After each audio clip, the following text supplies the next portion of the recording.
These are certainly the cleanest steps on Madison Avenue. That's how Mr. Day wants them kept. Good morning. Morning.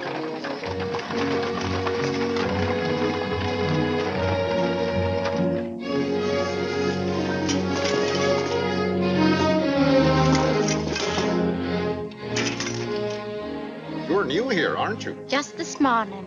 This is the way Mr. Day gets his milk. Get up.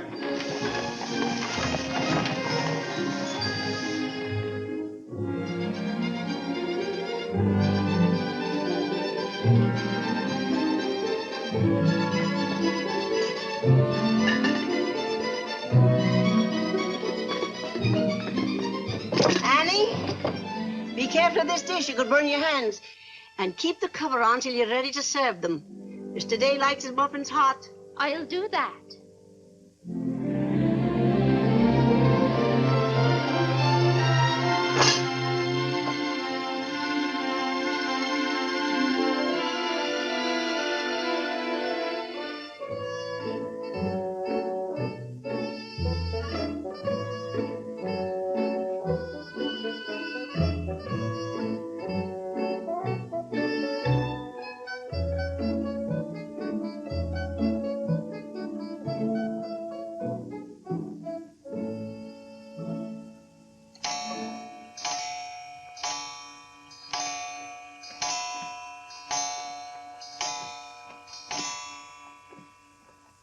Annie, is the table set for breakfast? Yes, ma'am.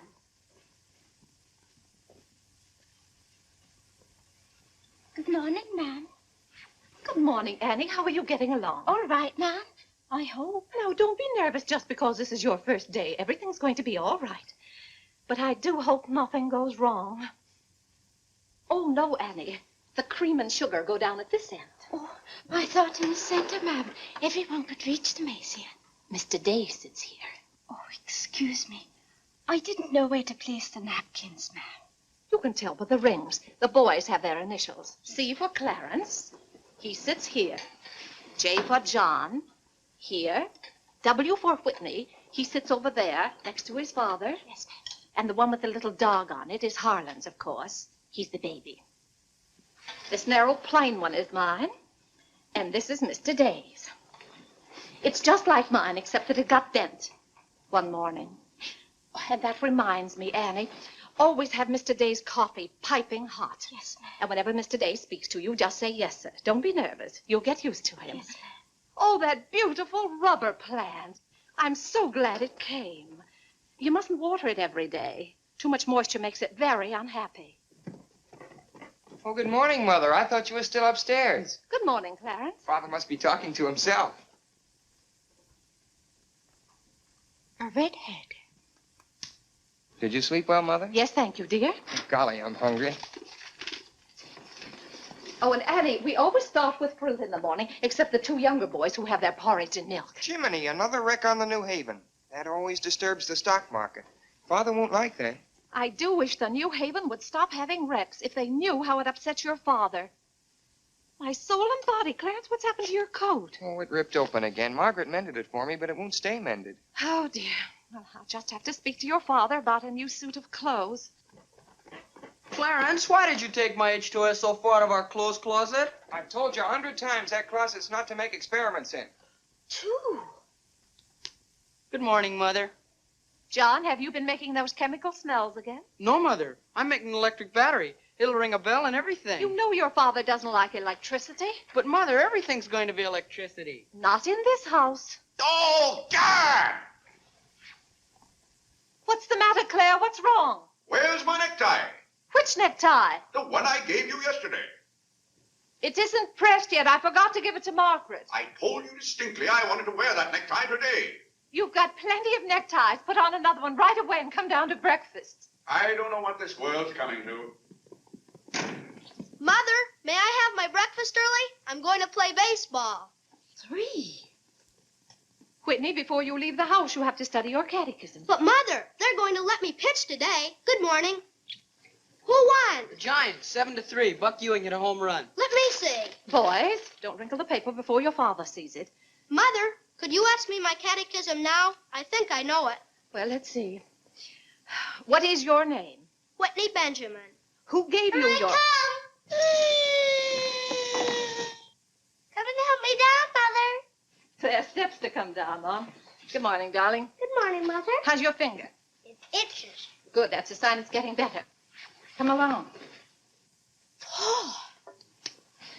Let's see, what was I doing? Oh, yes, the catechism. Who gave you your name? My sponsors in baptism, wherein I was made a member of Christ, the child of God, and an inheritor of the kingdom of heaven. Mother, if I hadn't been baptized, wouldn't I have any name? Not in the sight of the church. What did your sponsors then for you? They did promise and vow 3 things in my name. First, that I should renounce the devil and all his works, the pomps and vanity of this wicked world, and all the sinful lusts of the flesh. And secondly, that I believe all the articles of the Christian faith. And thirdly, that I should keep God's holy will and commandments, and walk in the same all the days of my... Good morning, boys. Good morning. Good morning, Good morning, Father. Father. Morning, Vinny. Have a good night? Yes, thank you, Claire. Good. Sit down, boys. What's that thing doing in here? Claire, that's our new rubber plant. Place for rubber plants is on the equator. Take that object out, Catherine. You're not Catherine? No, sir. Good. Never liked Catherine anyway. Thank you, Clarence. Put it somewhere else, Annie, but not too near a window. Sit down, Harlan. Thank you, dear.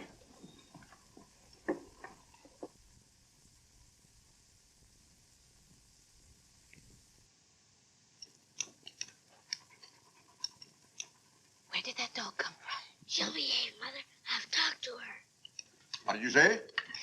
Claire, that new suit looks very nice. Blasted tight. You put on a little weight, dear. I weigh just the same as I always have. Well, Clarence has just managed to ruin the only decent suit he has.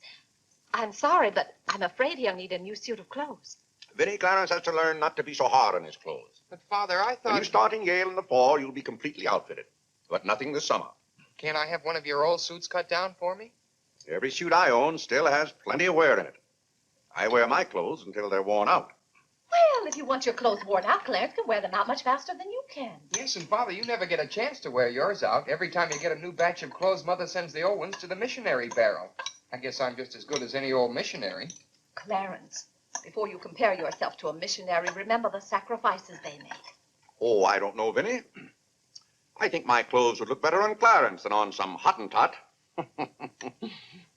Have that dark sack suit of mine cut down to fit you.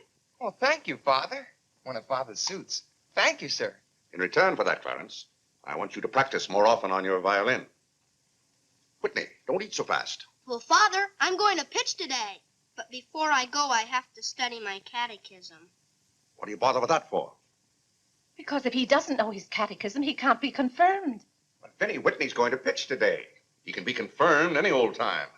Claire, sometimes it seems to me you don't care whether your children get to heaven or not. Oh, Whitney will get to heaven all right. I'll be there before you are, Whitney. I'll see that you get in. And Whitney, when we get to heaven, we'll organize a baseball team of our own. Good. It'd be just like you to try and run things up there. Yeah, from all I've heard about heaven, it seems to be a pretty unbusinesslike place. They could probably use a good man like me.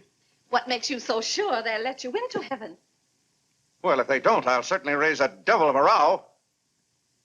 Claire, I do hope you'll behave when you get to heaven. Now, Vinny.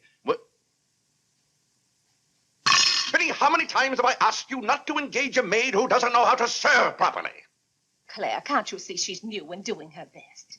How can I serve myself when she's holding that platter over my head? Hold it lower, Annie. Yes, ma'am.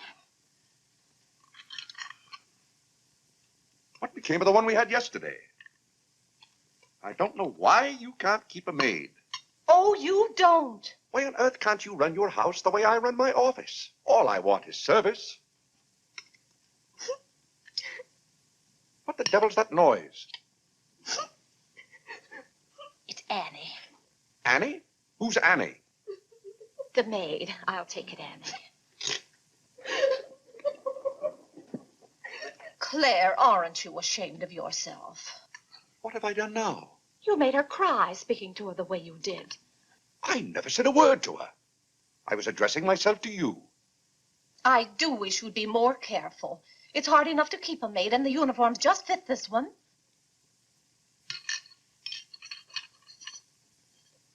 What's the matter, Claire? What's wrong?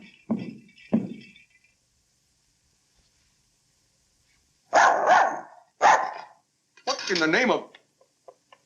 Well, where did you come from? Who do you belong to? She's mine, Father. Her name is Princess. Looks more like a prince to me. What's wanted? Margaret, this bacon's good. Oh, Well, it's good. yes, sir. Harlan, how's that finger? Come here, let me see it. Yes, Father. Ah, yes, that's healing nicely. I guess you'll know the next time that cats don't like to be hugged. It's all right to stroke them, but don't squeeze them. Now go back and finish your oatmeal. I don't like oatmeal. Go on and finish it. It's good for you. But I don't like it. I'll tell you what you like and what you don't like. You're not old enough to know about such things. You've no business not to like oatmeal. It's good. I hate it. That's enough. We won't discuss it. Eat that oatmeal at once.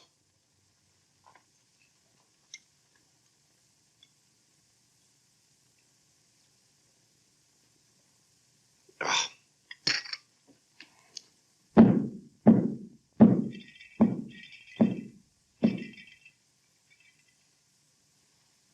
John, that letter's for your mother. I finished my oatmeal, Father. May I be excused? Yes, Whitney, you may go. It's a good game. I will. Whitney? Yes, Mother. My catechism. Never mind this morning, darling. Run along. Thank you, Mother. What's wanted? Margaret, what is this? Coffee, sir. It is not coffee. You couldn't possibly take water and coffee beans and arrive at that. It's slops, that's what it is. Slops. Take it away.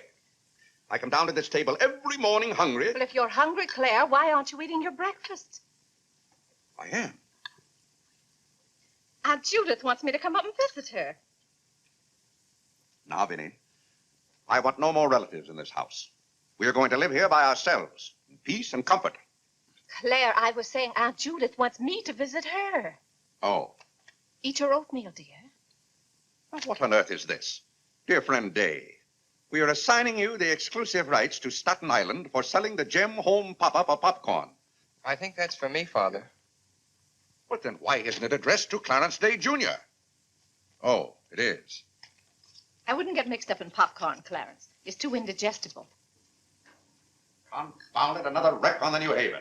If you please, ma'am, there's $1 due in a package. It's from Lewis and Congers. Oh, yes, those kitchen knives I ordered. Make a memorandum of that, Vinny. $1, and whatever it was for. Of course, Claire. I must have a record of what is spent running this house.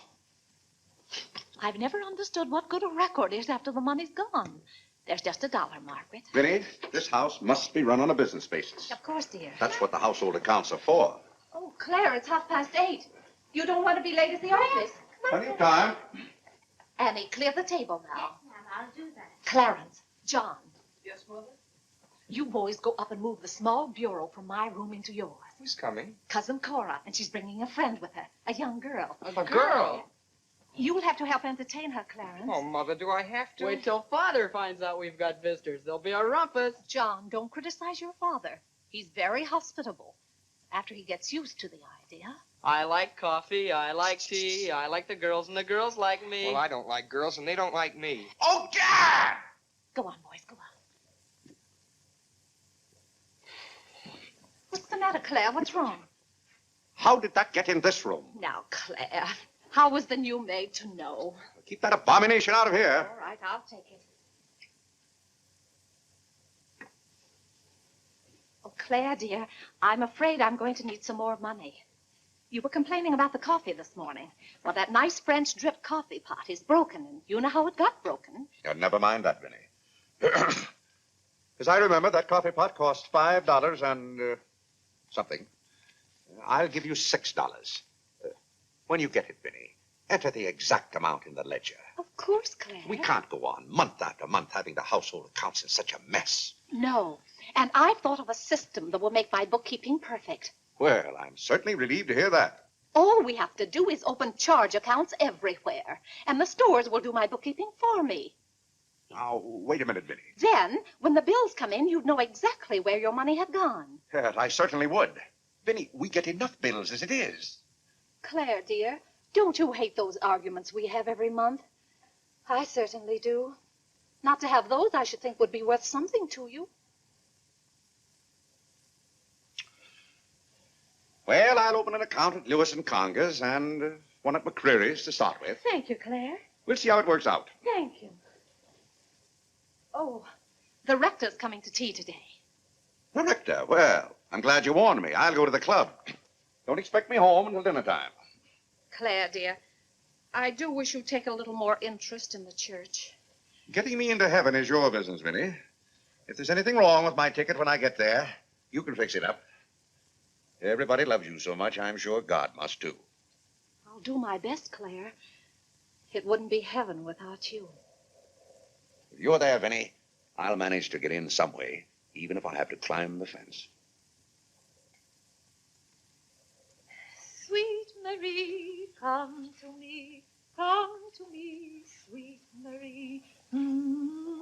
Margaret! Margaret! Oh, yeah! What's the matter, Claire? What's wrong? Why did God make so many dumb fools and Democrats? Politics. Yes, but it's taking the bread out of our mouths. Huh. Honest Hugh Grant. Honest, bah. Fine mayor you've turned out to be. If you can't run this city without raising taxes every 5 minutes, you'd better get out. Let someone who can. Richard Croker's running in this town, and you're just his cat's paw. Tell me this. Are these increased taxes going into public improvements, or are they going into graft? Answer me that honestly, if you can, Mr. Honest Hugh Grant. You can't. I thought so. Bah! Don't order dinner. You were elected to office on the promise that you would put an end to all this thievery and corruption. Have you put an end to it? No. You've encouraged it. Every day there's some new raid on the public treasury. If you don't stop plundering the pocketbooks of the good citizens of New York, we're going to throw you and your boodle board of aldermen out of office. I'm warning you for the last time. Robbery. That's what it is. Highway robbery. Annie. If you think we're going to submit to this... Take this fresh cup of coffee into Mr. Day. Tell you, sir. But Mr. Day's Real got a estate owners visitor. in New York City are not going to tolerate these conditions any Nonsense. longer. Run along in now. We pay you a good round sum to watch after our interests, and all we get is inefficiency. I know you're an nincompoop, and I strongly suspect you of being a scalawag. You're not going to escape your legal responsibilities. Legal responsibilities? By gad, I mean criminal responsibilities. Don't think for 1 minute we're going to let you escape. We're going to throw you into jail.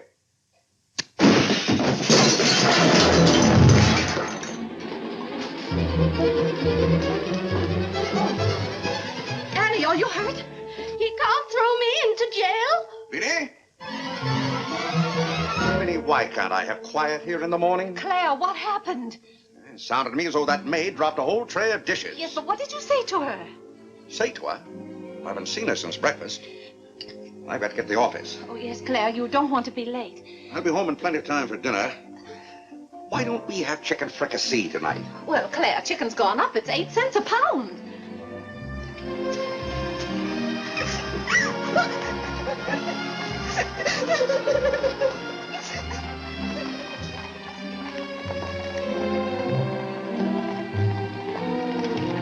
Where the devil's she going, dressed up like that? Claire, you've done it again. How could you? Could I what? Can't you see she's leaving? Dear, I have no time to engage a new maid. We'll have to have dinner out. Dinner out? Nonsense. I'll engage a new maid myself. Claire, you can't. She has to fit the uniforms. I'll have one here in an hour. Goodbye, dear. Bye, Claire.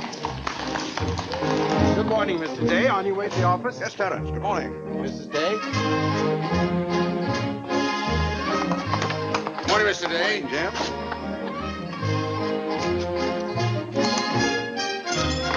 Get here. Get here.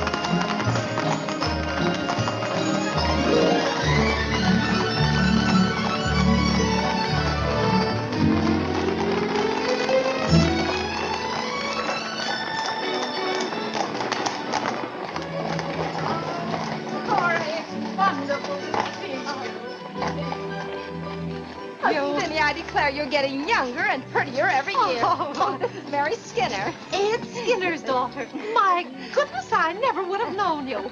Just leave your things out here and come right on in. I've heard my father talk so much about you, Mrs. Day. Did he tell you how he used to dip my pigtails in the inkwell at school? What's the news in Pleasantville, Cora? Oh, Vinny, I have so much to tell you. We wrote you that Aunt Carrie broke her hip. Yes. That was the night that Robert Ingersoll lectured. Of course, she couldn't get there, but it was a good thing for Mr. Ingersoll she didn't. How do you do, Cousin Cora? Oh, Clarence, my. No, Cora, this is John. John, why, how you've grown. You'll be a man before your mother. John, this is Mary Skinner. How do you do? How do you do? Vinny, everybody in Pleasantville sends their love. Grandpa Ebbets, Cousin Edith, Aunt Hattie, the Taylors, just everybody. Cora, how did. is Grandpa Ebbets? Oh, he hasn't been at all well. You know he only has one kidney, and that's floating. How do you do, Cousin Cora? I'm glad to see you. This can't be Clarence. Yes, it is. My. My goodness, every time I see you boys, you've grown another foot. Let's see, you're going to St. Paul's now, aren't you? St. Paul's? I was through with St. Paul's long ago. I'm starting in Yale this fall. Yale? Oh, Mary, this is Clarence and Mary Skinner. How do you do? Oh, this is Mary's first trip to New York. Yes, it is. It's her first trip. We'll have to show Mary around. Oh, I tell you, I'll ask Mr. Day to take us all to Delmonico's for dinner tonight. Delmonico's? Think of that, Mary, Delmonico's. And Cousin Claire is such a wonderful host. Well, I know you girls want to freshen up, so come upstairs. Clarence, get their bags. I've given you girls Clarence's room, but he didn't know about it until Now, this Vinny, morning. I don't want you to He give hasn't us a moved his thought. things Don't out you yet. bother about us for That doesn't 1 make minute. John, get their old bags. We just take care of ourselves. Oh, you play the violin. Well, I fool with it a little. You're just being modest. No, really, I play the piano. Not awfully well, but... Now, you're being modest. Do you ever play duets? Well, I haven't up to now. Neither have I. Up to now.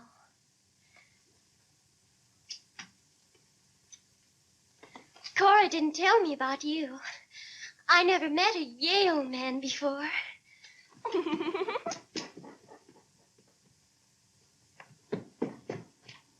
What's happened to you?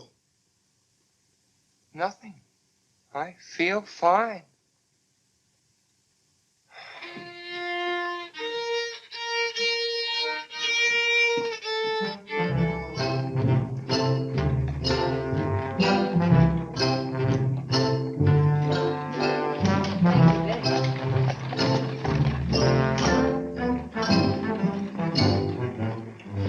Where do you keep them?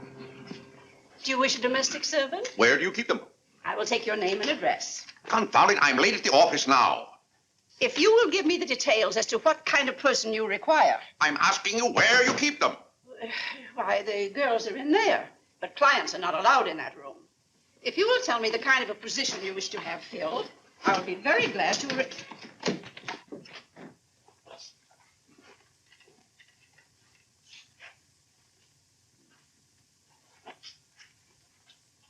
You stand up, please.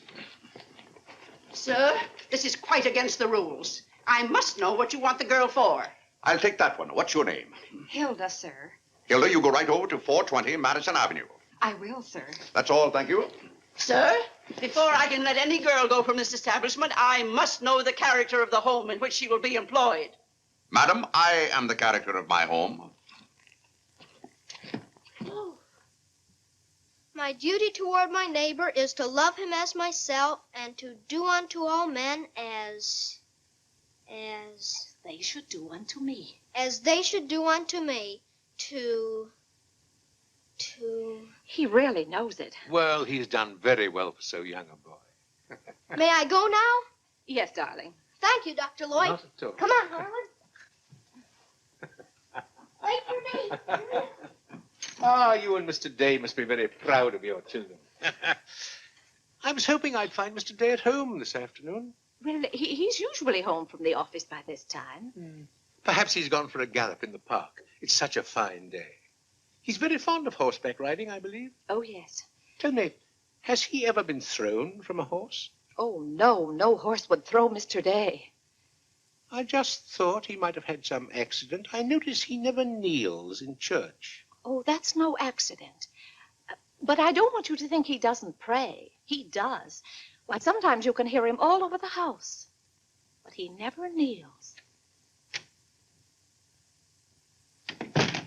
Ah, perhaps that's Mr. Day now. I hardly think so. Oh, the devil, I forgot. Claire, you're just in time for tea. I'll send for some hot water. How are you, Dr. Lloyd? It's a great pleasure to have a visit with you, Mr. Day. Mother, are they back yet? No, Clarence, no. Except for a brief glimpse on the Sabbath, I don't see much of you. Well, Claire, did you have a busy day at the office? Devilishly busy. Claire. A very busy day. Tired out. How a man can get tired just sitting at a desk all day, I don't know. I suppose Wall Street is just as much a mystery to you as it is to me, Dr. Lloyd. No, it's all very clear to me.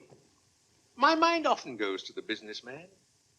The picture I'm most fond of is when I envision him at the close of the day's work. I see him pausing in his toil, and it comes over him that all those figures of profit and loss are without importance or consequence. Vanity and dust. Well, I'll be... Claire? Yes, ma'am. Delia, some more hot water, please. Yes, ma'am. Who's that? The new maid.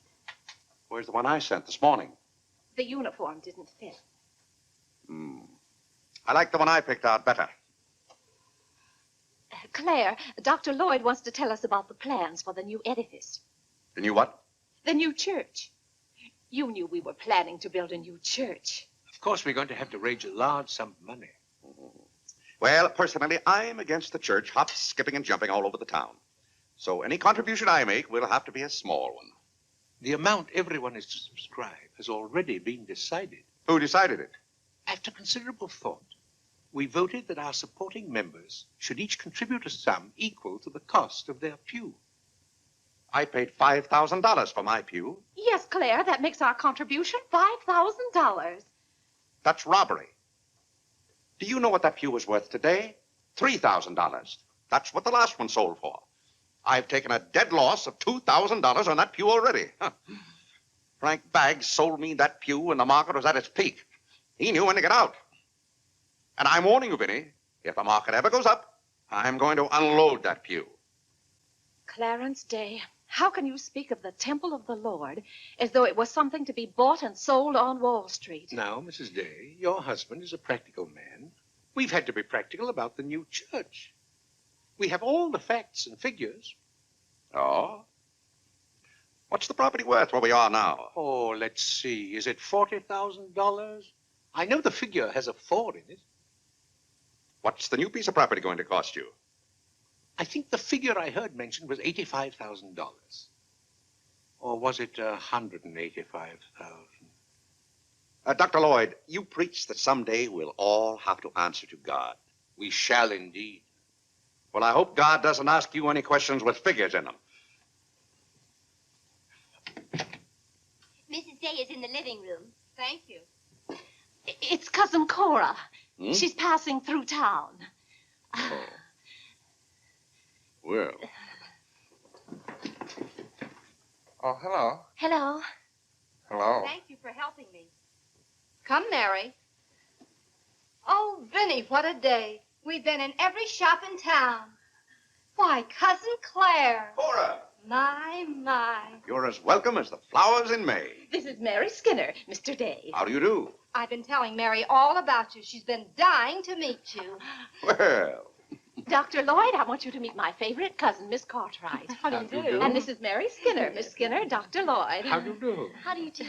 Well, this seems to be a family reunion. I'll just run along. Goodbye, Dr. Lloyd. Goodbye, Miss Cartwright. Goodbye. Goodbye. Oh, Clarence, you haven't said how do you do to Dr. Lloyd. Goodbye, Dr. Lloyd. Goodbye, everybody. I'll go to the door with you, Dr. Thank Lloyd. you, and thank you so much for the tea. Those muffins were delicious. And Who did you say this pretty little girl is? She's Ed Skinner's daughter. This is Mary's first trip to New York. Oh, sit down, sit down. Have some tea. We had tea downtown. Oh, Never mind then. Delia. Delia, sit down, sit down. Even if you have had tea, you can stay and visit for a while. As a matter of fact, why don't you both stay to dinner? That's all arranged, Claire. Cora and Mary are going to have dinner with us. Fine, fine. Of course, you'll just have to take potluck. Well, I'd hardly call it pot. Claire, did you know the girls are going to visit Aunt Judith in Springfield for a whole month? Fine. Now, how long are you going to be in New York, Cora? All week. Splendid. We'll hope to see something of you. Well, you certainly will. Cora, did you find anything you wanted in the shop? Oh, I can't wait to show you. Oh, but I'm afraid some of these packages can't be opened in front of Cousin Claire.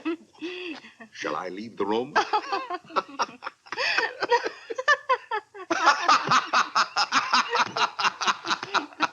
Oh, Clarence, would you take the packages in the hall up to our room, or should I say your room? Wasn't it nice of Clarence to give up his room to us for a whole week? Cora, come on, I just can't wait to see what's in those packages. Well, we'll be back soon. Vinny, I wish to speak to you before you go upstairs. I'll be down in just a minute, Claire. I wish to speak to you now. I'll be up in just a minute, Cora. It's all right, Vinny. Come along, Mary. Are those two women encamped in our house? Now, Claire. Answer me, Vinny. Now, Claire, you know. Answer me. Just a minute. Clarence.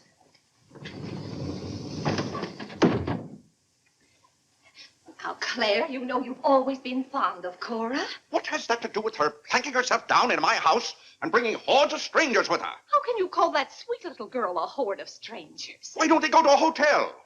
New York is full of hotels built for the express purpose of housing such nuisances. Claire, two girls alone in a hotel? Why, who knows what might happen to them? All right, then put them on the first train. They want to roam with the gypsies? Lend them a hand. Keep them roaming. But, Claire, they're just staying in that little room of Clarence's. The trouble is they don't stay there. They stay in the bathroom. Every time I want to take my bath, it's full of giggling females, washing their hair. I tell you, I won't have it. Send them to a hotel. I'll pay the bill gladly, but get them out of here. Father, I'm afraid they can hear you upstairs. Then keep those doors closed. Clarence, you open those doors. Open them all the way. Now, Claire, you be quiet and behave yourself. They're here, and they're going to stay here. That's enough, Vinny. I want no more of this argument.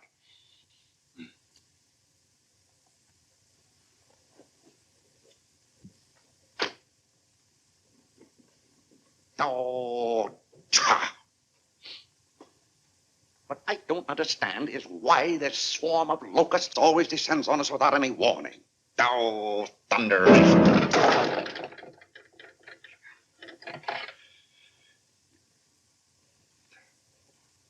Vinny. Dear Vinny.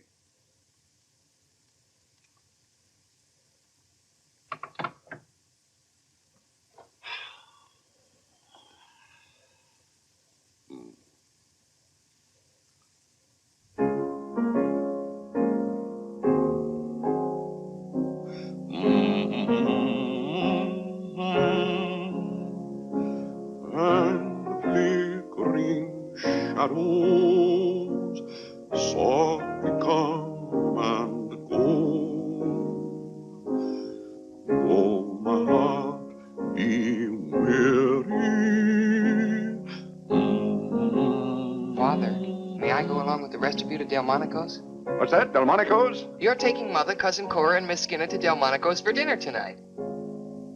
Oh, gad! I won't have it. I won't have it. I will not have my life arranged for me. I bought this house for my own comfort. I will not submit myself to this indignity. Now, Claire, what's the matter? I won't stand it. By heaven, I won't stand it. Clarence. Do I understand that I am not permitted to have dinner in my own home? Claire, a little change will do you good. I have a home to have dinner in, and any time I can't have dinner at home, this house is for sale. Well, Claire, you can't have dinner here tonight because it isn't ordered. And besides, Cora and Mary want to see something of New York. Well, that's no affair of mine. I am not a guide to Chinatown and the Bowery. Oh, Mr. Day, I just love your house. I could live here forever.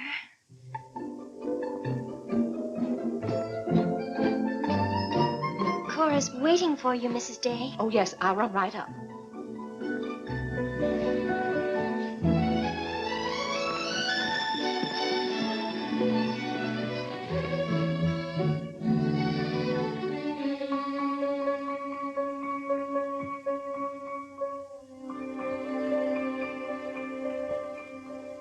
I'm glad you like our house, Miss Skinner. I like it very much, Mr. Day. Praise from a stranger is approbation indeed. At home, our living room is green. I like green. I like green, too. Red's my favorite color. It's an interesting thing about colors. Red's a nice color in a house, too, but outside, too much red would be bad. I mean, for instance, if all the trees and the grass were red. Outside, green's the best color. That's right. I never thought of it that way. But when you do think of it, it's quite a thought. I bet you make your mark at Yale. Oh. My mother wants me to go to college. Do you believe in girls going to college?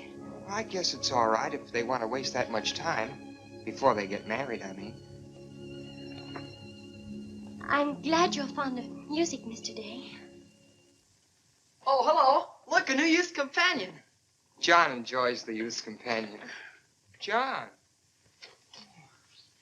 Won't you sit down? Oh, thank you. It tells all about connecting batteries in series. John, Miss Skinner and I were talking. Oh, that's all right. You won't bother me. Jiminy, there's where I made my mistake. I didn't mix enough blue vitriol with it.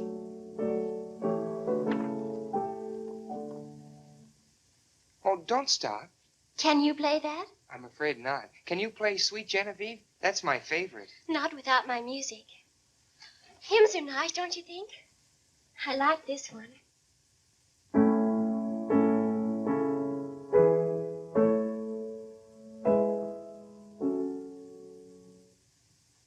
That's funny. The words are the same, but it's the wrong tune. Oh, it can't be the wrong tune. We sing it exactly that way in church. We don't sing it that way in the Methodist church. You see, we're Methodists. Oh, that's too bad. Oh, I don't mean it's too bad that you're a Methodist. Anybody's got a right to be anything they want, but what I mean is we're Episcopalians. Yes, I know. Anyway, the words are the same. Shall we begin?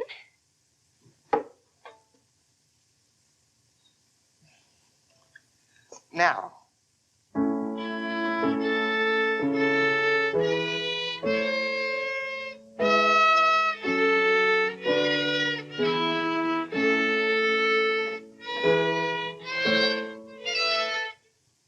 Oh, dear.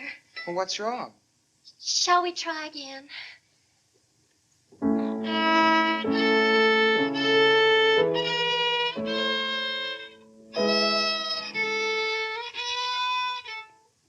It must be my fault. Oh, no, it's my fault. No, you're the Episcopalian.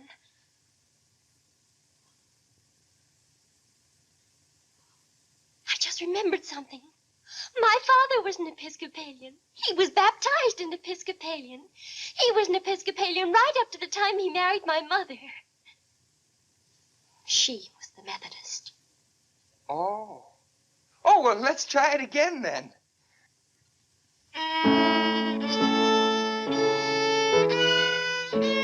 Well, Clarence, if you're going to Delmonico's with us, you'd better get dressed. Am I going too? Jiminy.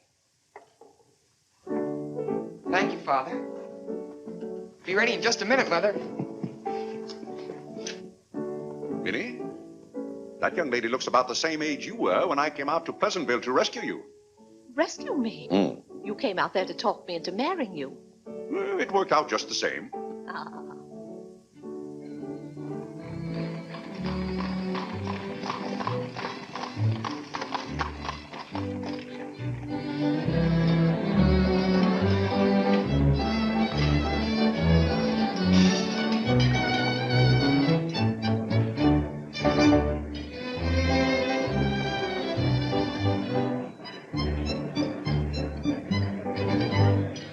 L'addition, François. Oui, monsieur, tout de suite.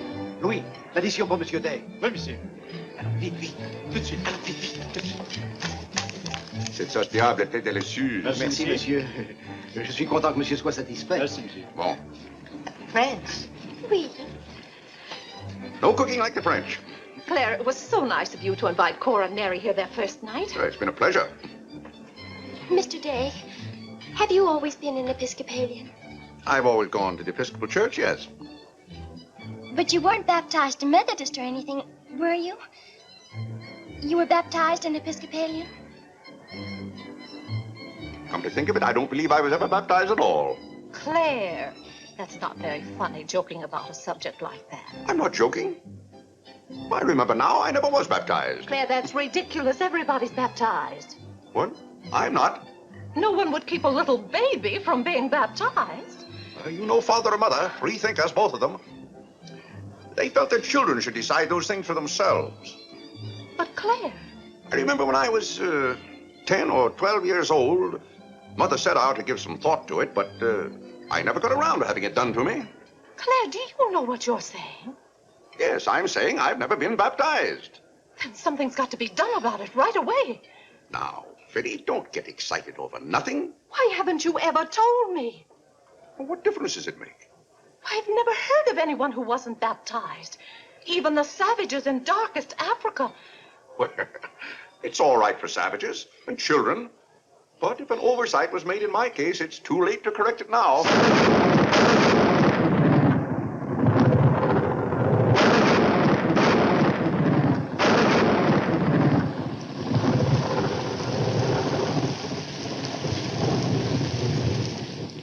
What if you're not baptized? You're not a Christian. Why, confound it, of course I'm a Christian. A mighty good Christian, too. A lot better Christian than those psalm singers in church. But you can't be if you won't be baptized. I won't be baptized, and I will be a Christian. I'll be a Christian in my own way. Claire, don't you want to meet us all in heaven? Of course, and I'm going to. But you can't go to heaven if you're not baptized. Ah, that's a lot of folderol. Clarence Day, don't you blaspheme like that. You're coming to church with me before you go to the office in the morning and be baptized then and there. Vinny, don't be ridiculous. If you think I'm going to stand there and let Dr. Lloyd splash water on me at my age, you're mistaken. No, I'm sleepy. Good night, Vinny.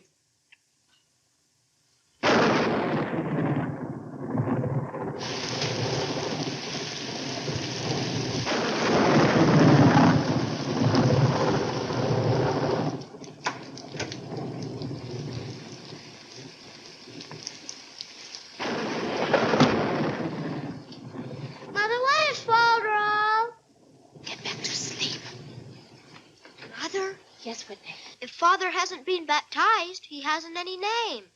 In the sight of the church, he hasn't any name. That's right. Maybe we're not even married.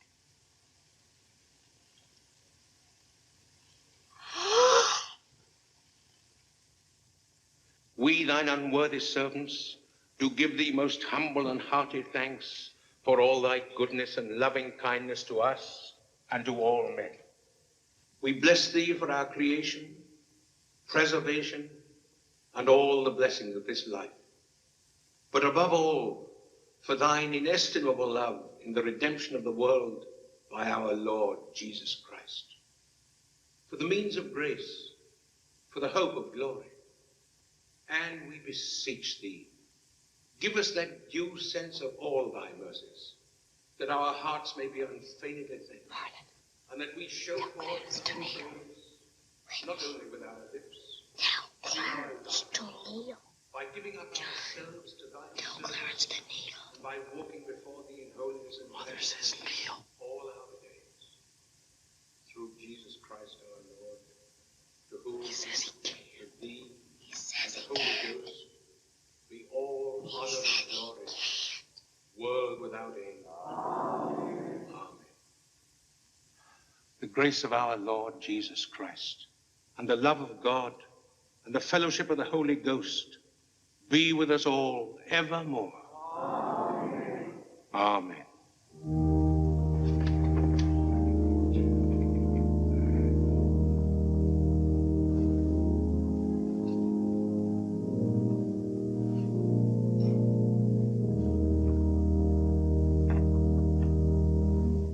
And so, my friends, what comfort and security it gives us, when we have reached the age of understanding, to know that the rite of baptism has not been neglected in our infancy or youth, Can you imagine any man who has reached maturity with the knowledge that he had never been baptized, failing to hasten to the holy font that his soul might be saved?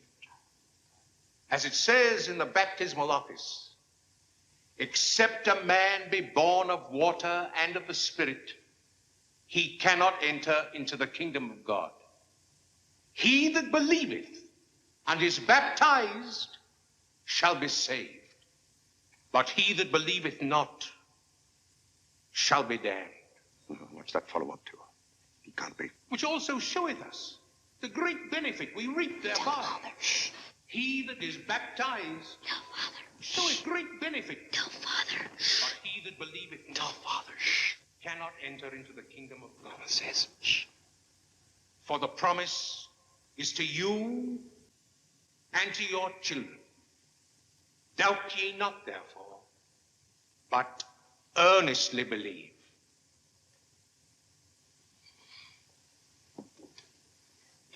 In the name of the Father, and of the Son, and of the Holy Ghost.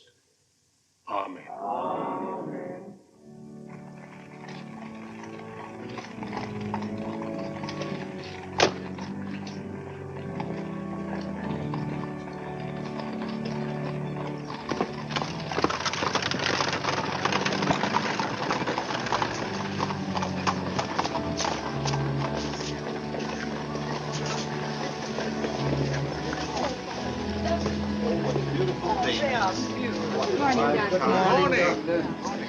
This is William Tyler Wickersham.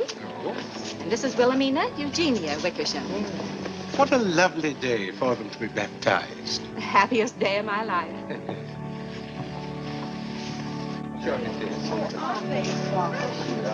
Lovely. Thank you, my dear.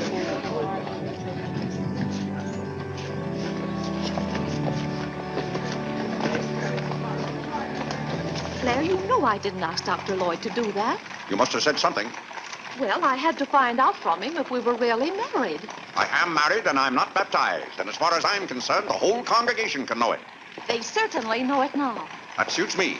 I don't go to church to be preached at as though I were some lost sheep. Claire, you don't seem to understand what the church is for. Minnie, if there's one place the church should leave alone, it's a man's soul.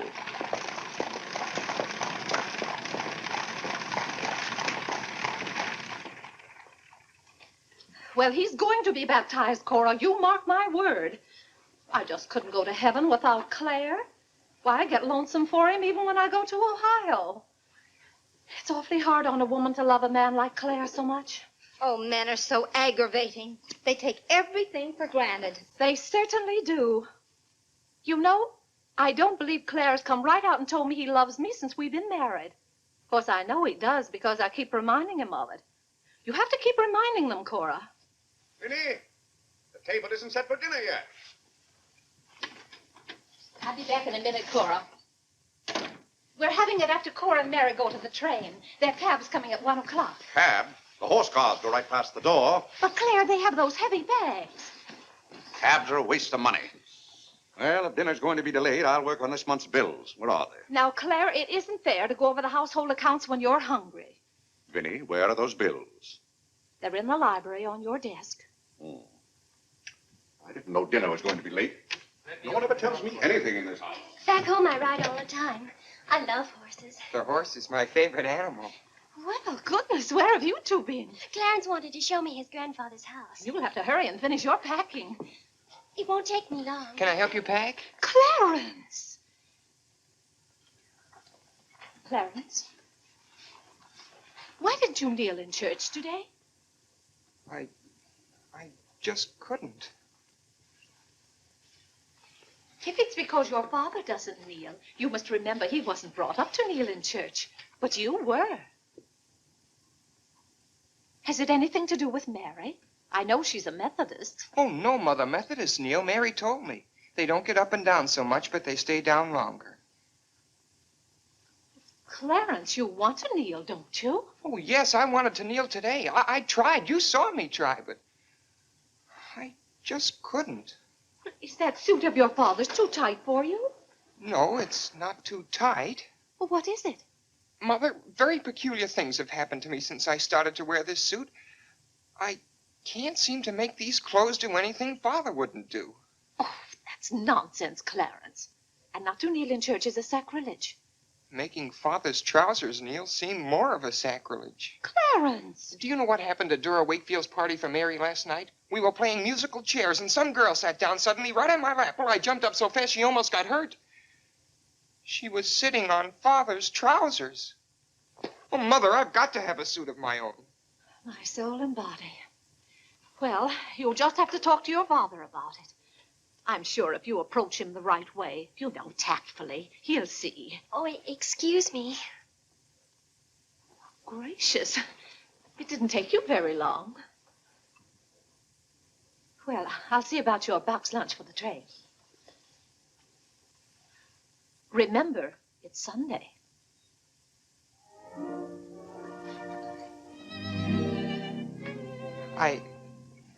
I was hoping we could have a few minutes together before you left. Cora had so much to do, I wanted to get out of her way. Well, didn't you want to see me? I did want to tell you how much I've enjoyed our friendship. Oh, hello. Mother told us to sit in the living room till dinner's ready. Not on the best sofa. Hello. Have you ever been out on our porch? Oh, yes. Well, let me show it to you. It's awfully hard to grow up in a family with children. My, I've never known a week to pass so quickly. Why, Yes? Yes? You're going to write me when you get to Springfield, aren't you? Of course. If you write me first. But you'll have something to write about, your trip and Aunt Judith and how things are in Springfield. You write me as soon as you get there. Maybe I'll be too busy. Maybe I won't have time. Well, you find the time. Let's not have any nonsense about that. You'll write me first and you'll do it right away, the first day. How do you know I'll take orders from you? I'll show you. Give me your hand. Why should I? Give me your hand, confound it. What do you want with my hand? I just wanted it. What are you thinking about? I was just thinking. About what? I was hoping you'd write me first, because that would mean you liked me. Well, what's my writing first got to do with liking you? You do like me then.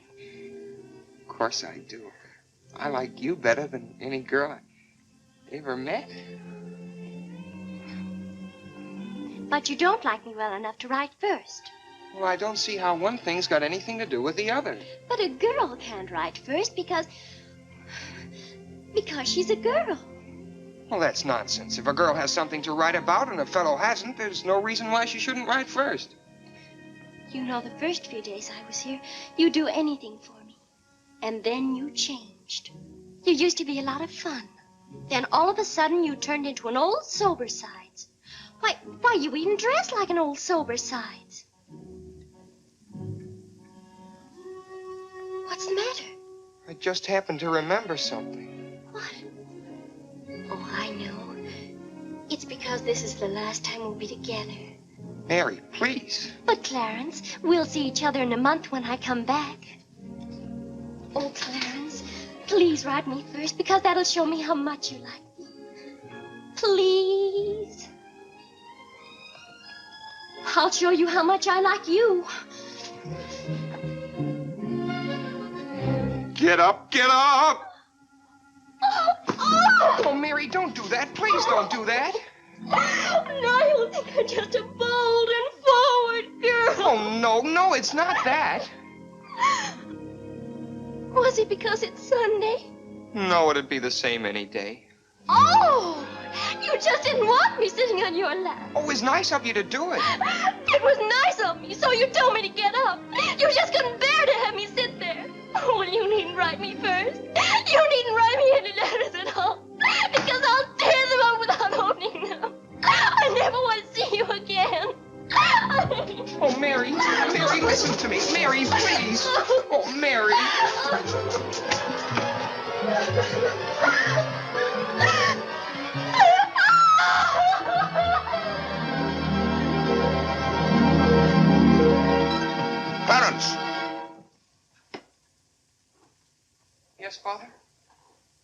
young lady's crying. She's in tears. What's the meaning of this? I'm sorry, Father. It's all my fault. Nonsense. What's that girl trying to do to you? Oh, no, she wasn't. It was... Well, whatever the quarrel was about, Clarence, I'm glad you held your own. Father, I have to have a new suit of clothes. You've got to give me the money for it. Young man, do you realize that you're addressing your father? I'm sorry, Father. I apologize. But you don't know how important this is to me. A new suit of clothes is so important. Oh, why should... Clarence, has your need for a new suit of clothes anything to do with that young lady? Yes, Father. Why, Clarence. Why, this comes as quite a shock to me. What does, Father? For you are being so grown up. Still, I might have known if you were going to college this fall. Yes, you're at the age when you'll be meeting girls. Clarence, there are things about women that I think you ought to know. Sit down.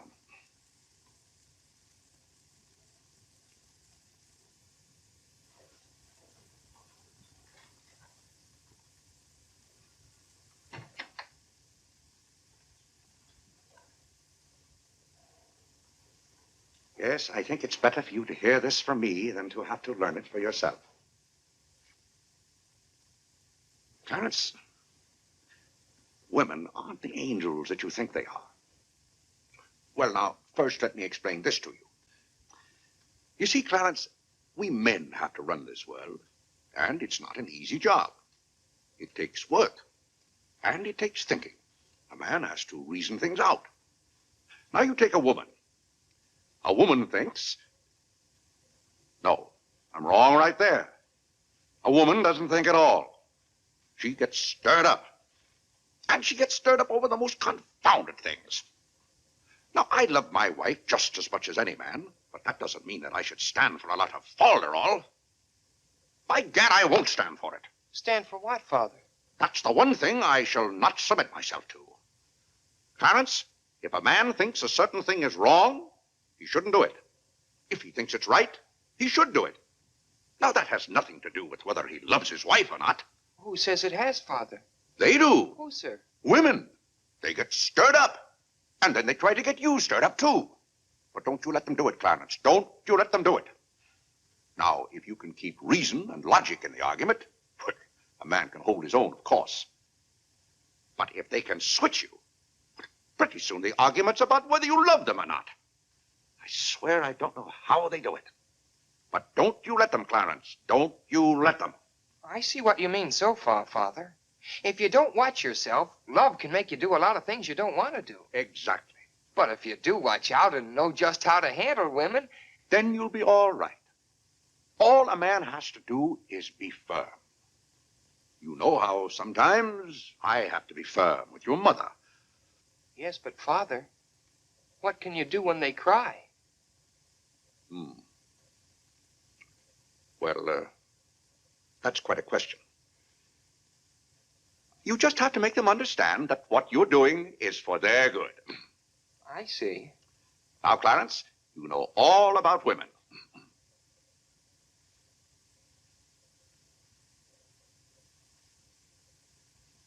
But, Father... Yes, Clarence? I thought you were going to tell me about... About what? About women. Clarence, there are some things gentlemen don't discuss. I've told you all you need to know. The thing for you to remember is be firm.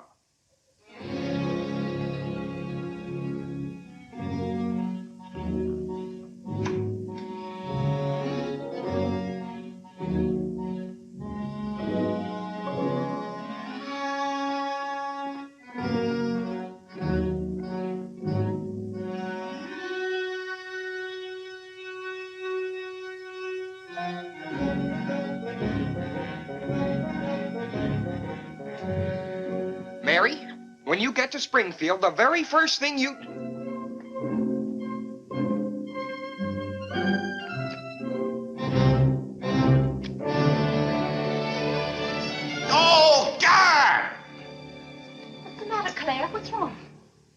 Sit down, Vinny. Oh, Claire, Cora and Mary are leaving any moment Sit down. now.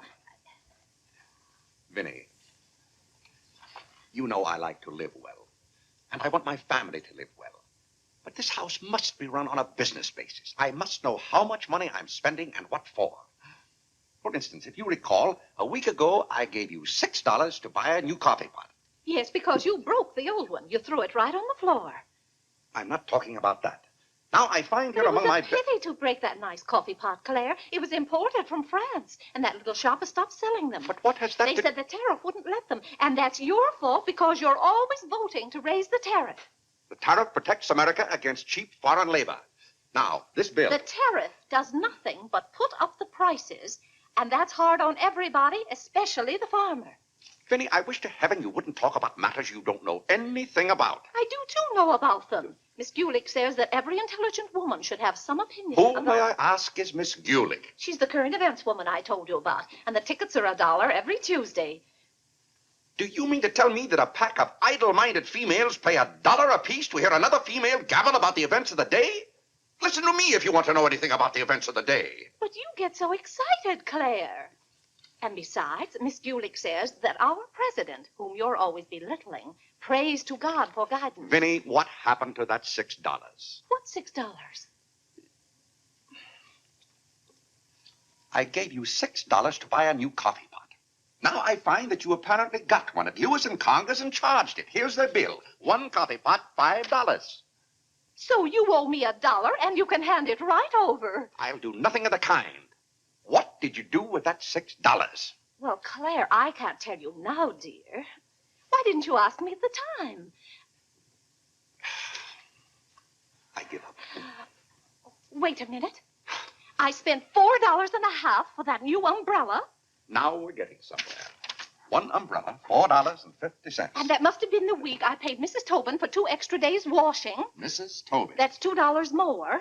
$2. That makes $6.50, and that's another 50 cents you owe me. I don't owe you anything. What you owe me is an explanation of where my money's gone. I do the best I can to keep down expenses. You know yourself, Cousin Phoebe spends twice as much as we do. Don't talk to me about your cousin Phoebe. You talk about your own relatives enough. That's not fair, Vinny. When I talk about my relatives, I criticize them. I can't even speak of Cousin Phoebe. You can speak of her all you want to. But I won't have Cousin Phoebe or anyone else dictating to me how to run my house. I didn't say a word about her dictating. Claire, you know she isn't that. You said... Well, I don't know what you said now. You never stick to the point. Now, we're going over this account book, item by item. I find here a bill for $38. I don't know what you expect of me. I tire myself out chasing up and down those stairs all day long, trying to look after your comfort, to bring up our children. I do the mending and the marketing. Now you want me to be an expert bookkeeper, too.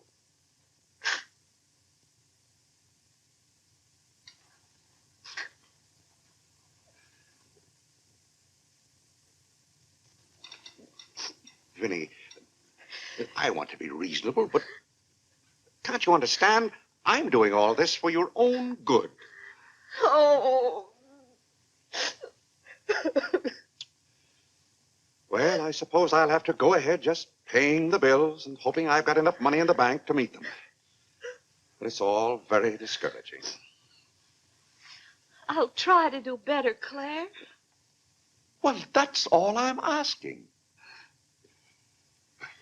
Well, I'll make out the checks and sign them. But maybe I haven't any right to sign those checks since in the sight of the Lord I haven't any name. That's right. Claire, to make those checks good, you'll have to be baptized right away. Vinny, the bank doesn't care whether I've been baptized or not. Well, I care. And no matter what Dr. Lloyd said, I'm not sure we're really married. Vinny, we have 4 children. If we're not married now, we never will be. Claire, Dr. Lloyd said this morning. Well, that's all, Vinny. Hadn't you better go tell Whitney to watch for the cab? Not before you give me that $1.50. What $1.50? The $1.50 you owe me. I don't owe you any $1.50. I gave you money to buy a coffee pot for me, and somehow it turned into an umbrella for you. Why, Clarence Day, what kind of man are you? Quibbling about $1.50 when your immortal soul is in danger. And what's more, All right. All right, all right.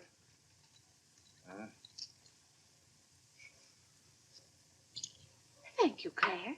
Now the accounts are all straight again.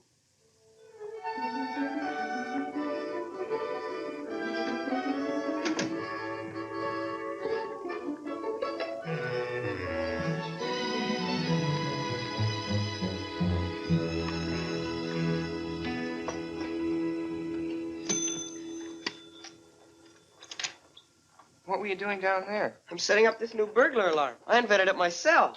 Have you got any money you can lend me? No, you owe me 30 cents now. Well, I'll give you my stamp collection and my piece of John Wilkes Booth's finger. How much? Enough to get a new suit of clothes? If you can wait a month till I hear from the patent office in Washington, I may be rich. Well, I can't wait that long. Maybe I could get it sooner. I'm going to look into something else tomorrow. Wanted, an energetic young man to sell household necessity. Liberal commission. Apply 312. What? John, let me have this job. Why should I give you my job? They're hard to get. But I've got to get a new suit of clothes. Maybe I could get the job for both of us. I'll ask the man.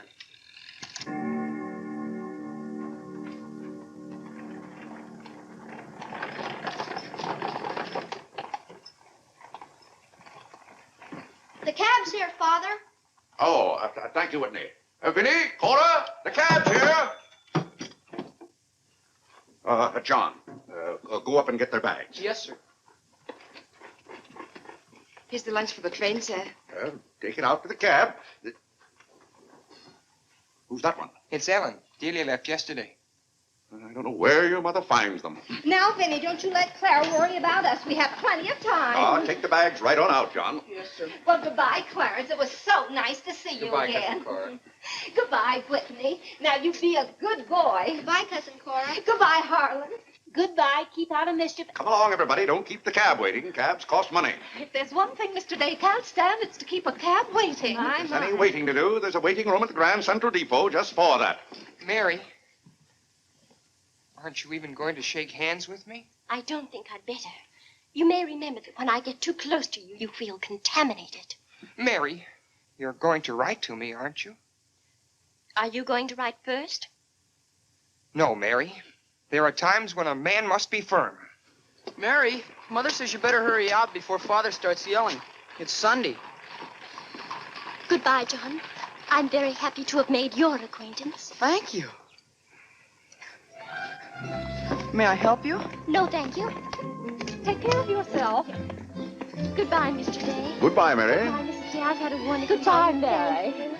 Bye-bye. Goodbye. Goodbye, Cousin Claire. Goodbye, Cora. Goodbye, Cora.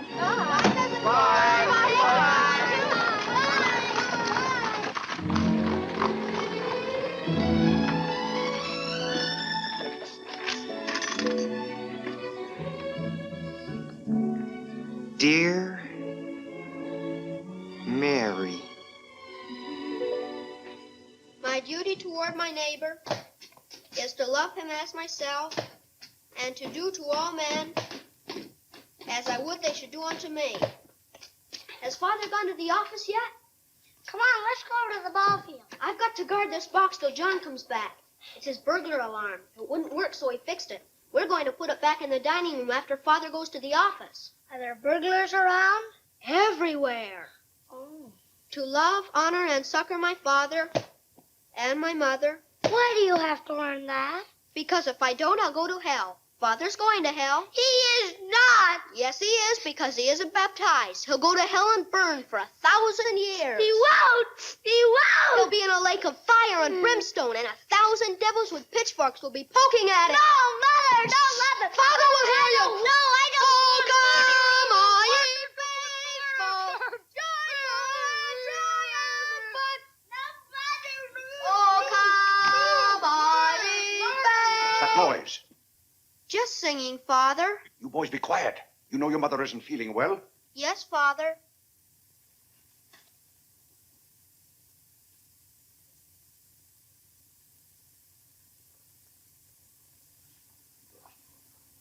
What did your mother say? She says she doesn't want any breakfast. Now, why does your mother do that to me? She knows it just upsets my day when she doesn't come down to breakfast. A special delivery, sir. Thank you. Thank you. Where's John this morning? Well, John had his breakfast early, Father, and went out to see about something. See about what? Well, John and I thought we'd work this summer and earn some money. Good. Work never hurt anyone. It's good for them. But if you're going to work, work hard. King Solomon had the right idea about work. Whatever thy hand findeth to do, Solomon said, do thy doggonedest. Well, I don't understand this at all. Here's a letter from some woman I never even heard of. Oh, Father. Oh, Gad! What is it, Father? This woman claims that she sat on my lap and that I didn't like it. Huh. What's that word? Oh, that one down there. It looks like curiosity. Oh. I only opened your letter as a matter of curiosity. Huh. Yes, go on. Why, this gets worse and worse. Just turns into a lot of sentimental, lovey-dovey mush. Tcha! This is someone's idea of a practical joke. What's the matter, Claire? What's wrong? Nothing wrong. Just a fool letter. How are you feeling, Vinny? I thought you needed me. If you don't, I'll go back to bed. Oh, no. Come sit down and get some food in you. Do you good. Build up your strength. Yeah, here, sit down. Here, what's this one's name? Nora. Nora, get Mrs. Day some bacon and eggs. No, Nora. Bring me a cup of tea up to my room. Yes, ma'am. Oh, Vinny, it's just weak to give in to an ailment. I notice when you have a headache, you yell and groan and swear enough. Well, that's to prove to the headache that I'm stronger than it is. I think I've caught some kind of germ. Some of my friends have had to send for the doctor. The doctor? Oh, poppycock. But Claire, dear, when people are ill, you have to do something. Certainly I have to do something. Cheer them up. That's the way to cure them. How would you go about cheering them up? I? Oh, I'd tell them, bah.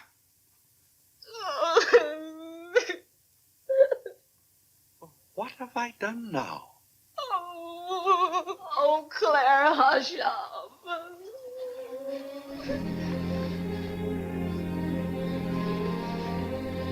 Hey, I didn't mean to upset you.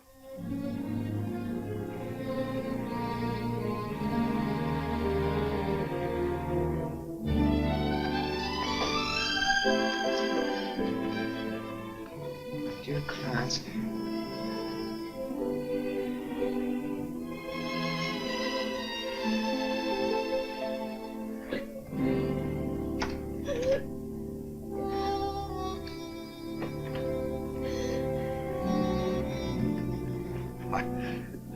I was just trying to help you. You know, when you take your bed, I have a confounded lonely time around here. So when I see you getting it into your head that you're not feeling well, I want to do something about it. Just because some of your friends are giving into this, no reason why you should imagine you're ill. Claire, stop. Get out of this house and go to your office.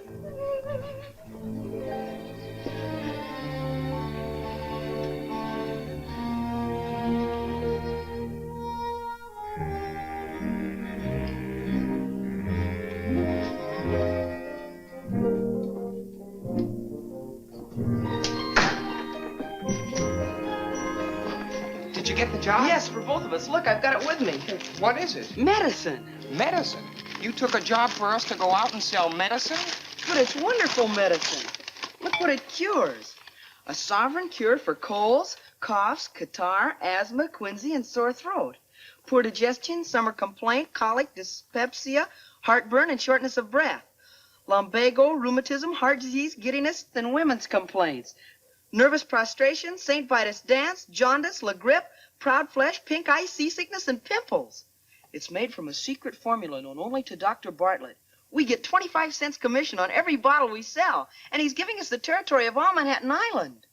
Well, lots of fathers' and mothers' friends have some of those diseases. Let's start out by calling on them. Yes. Oh, what if they ask us if we use it at our house? Oh, yes, it would be better if we could say we did. Excuse me?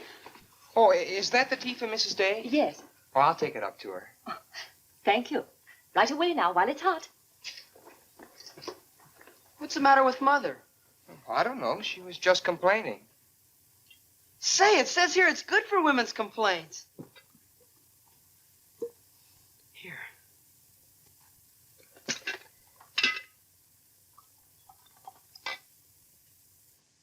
Yes, sir. Chesapeake and Ohio and 8. New York Central, 3/4. I'd like to see Mr. Day about those Morris and Essex bonds. Today's very busy this morning. You'll have to wait.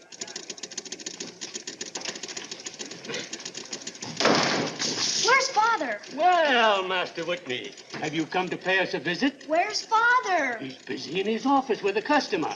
Master Whitney! But, Mr. Day, the president of the firm has Father, you have to come home right away. What's the meaning of this? Who sent you down here? Your mother?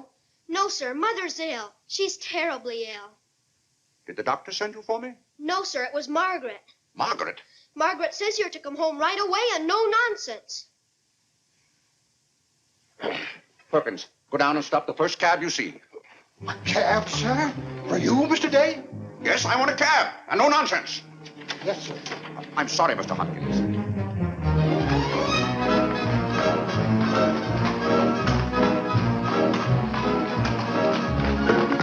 Confound you, can't you go any faster? All right.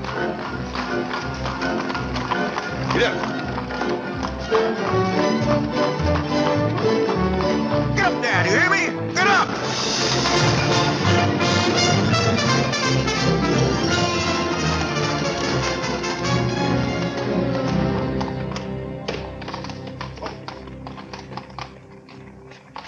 Oh, Doctor, how is Mrs. Day? She's a pretty sick woman.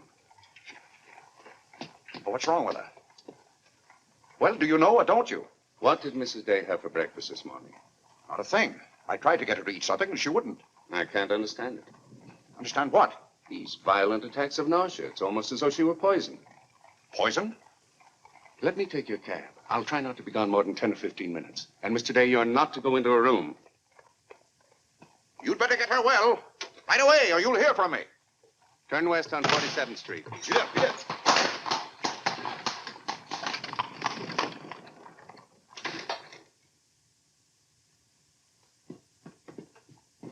How is Mother? I don't know. Well, she better be good and sick, or Father may be mad at me for getting him up here, especially in a cab. Has your father come? Yes, just now. Where are you going, Margaret? I have to go for the minister.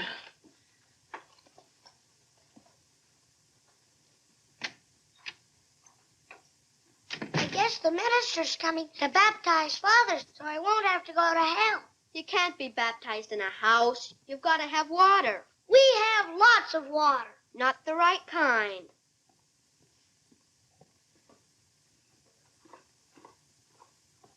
Is Mother better, Father? How can I tell? She wouldn't let me in the room with her. These confounded doctors never know what's the matter with anybody.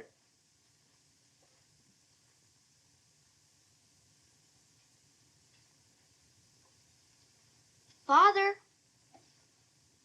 Yes? Mother's going to get well, isn't she? Of course she's going to get well. Father, may we come in? It's lonesome without Mother. Yes, it is, Harlan. It's lonesome. Come in, boys.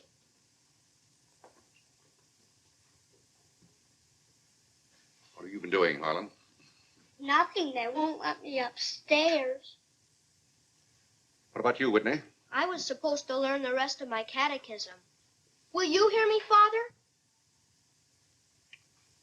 Yes, Whitney, I'll hear you. Start here. How many parts are there in a sacrament? 2, the outward visible sign and the inward spiritual grace. What is the outward visible sign or form in baptism? Water, wherein the person is baptized in the name of... You haven't been baptized, have you, Father? Whitney, what is the outward visible sign? Water, wherein the person... You don't know it well enough, Whitney. You'd better go and study it some more. You want me to read to you, Harlan? Father, are they going to put you into hell? Whitney, take Harlan with you.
What's the world coming to? Everybody's sending for doctors. Doctors don't do you any good. Only make you feel worse. All poppycock. Who's ringing that bell? Stop that noise! Stop it, I say! What idiot's ringing that bell? Mr. Day, we must all be quiet. Mrs. Day is very ill. I know she's ill. Go up and see if she needs anything. And what are you doing out of the house? Send for the minister. The minister? He'll be right in. He's paying off the cab.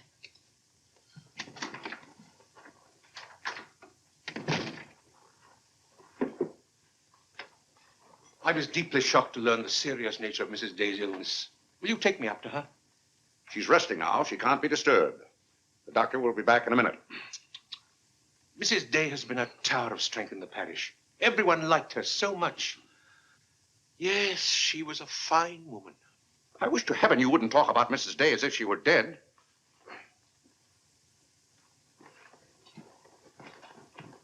Is the doctor back yet? No. Does she need him? Well, she's kind of restless. She's talking in her sleep and twisting and turning.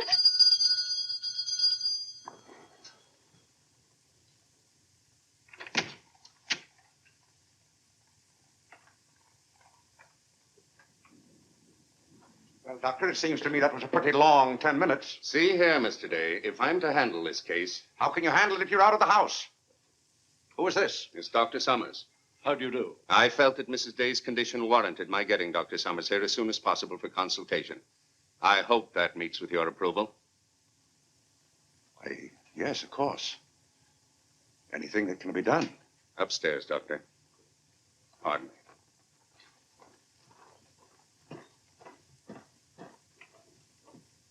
Mrs. Day is in good hands now, Mr. Day.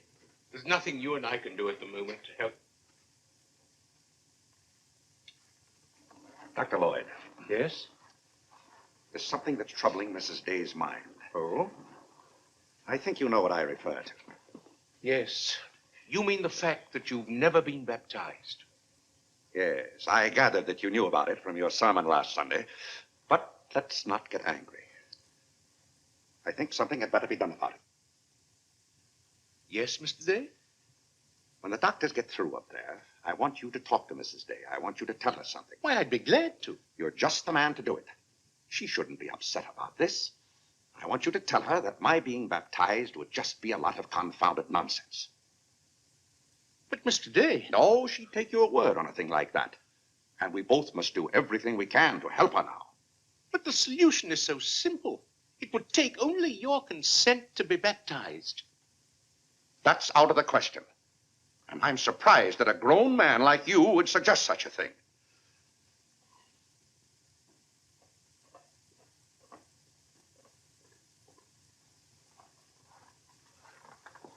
Well, Doctor, how is she?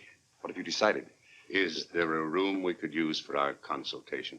Well, yes, my library. Doctor. Dr. Summers, this isn't serious, is it? After we've had our consultation, we'll talk to you, Mr. Day. But surely... Rest assured, Dr. Summers will do everything that is humanly possible. We'll try not to be long.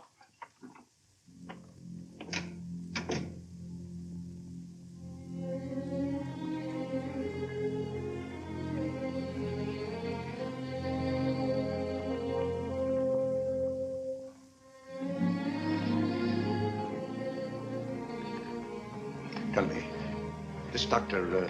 Summers, he's very highly thought of, isn't he? Oh, yes. Well, if Vinny is seriously... If anyone could help her, he could. Don't you think? Very fine physician. But there is a greater help, ever present in the hour of need. Let us turn to him in prayer. Let us kneel and pray.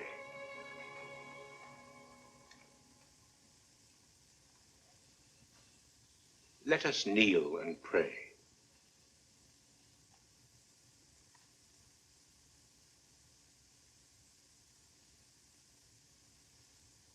O Lord, look down from heaven. Behold, visit, and relieve this thy servant who is grieved with sickness. Have mercy on her, O Lord. Have mercy on this miserable sinner. Forgive her, and extend thy accustomed She's goodness. not a miserable sinner, and you know it. Oh, God! You know Vinny is not a miserable sinner. She's a fine woman. She shouldn't be made to suffer. It's got to stop, I tell you. It's got to stop. Have mercy, I say. Have mercy, I tell you. What's the matter, Claire? What's wrong? Vinny. Vinny, what are you doing down here? You shouldn't be out of bed. You get right back upstairs. I heard you call. Do you need me? Vinny, I know now how much I need you. Get well, Vinny. I'll be baptized. I promise. I'll be baptized. You will? I'll do anything. Oh, Claire. We'll go to Europe, just we two. You won't have to worry about the children or the household accounts. Or... Vinny. Don't worry, Mr. Day. She'll be all right now. Bless you for what you have done. What did I do? You promised to be baptized. I did? Oh, Gad!